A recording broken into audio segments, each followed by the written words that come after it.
యశ్వంత్ నాకు ఈ సినిమా గురించి అసలు తెలియదు. ఓకే. ఈ సినిమా చూసిన తర్వాత ఓకే.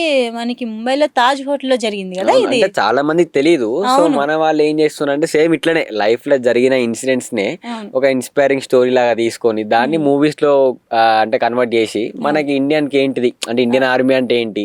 ఎలా ఉంటది? ఇండియన్ బ్లడ్ ఎలా ఉంటది? ఎంత ధైర్యంతో ఉంటదని చెప్పి మనకి ఇండియన్ పీపుల్స్‌కి చూపిస్తున్నారు ఇప్పుడు. అవును.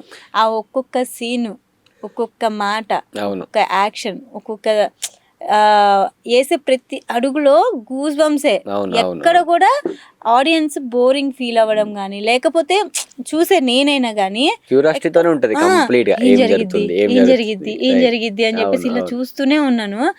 లాస్ట్‌లో అండ్ అతను మాట్లాడిన లాస్ట్ మాటలు అండ్ వాళ్ళ నాన్నతో చిన్న అనుబంధం ఏమో ఉంటది అవును. గదా! 'ప్రకాష్ రాజ్' గారు వాళ్ళ ఆ! నాన్న క్యారెక్టర్ గూడా 'ప్రకాష్ రాజ్' గారు.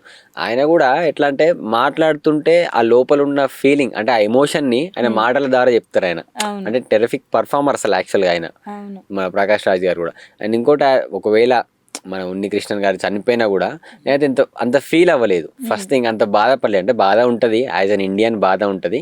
కానీ అంతమందిని చంపి, అంతమందిని దొరికిచ్చి ఆయన ఒక్కడే అసలు చాలా ప్రౌడ్‌గా అంటే చాలా ప్రౌడ్‌గా ఫీల్ అయ్యాను నేను అప్పుడైతే.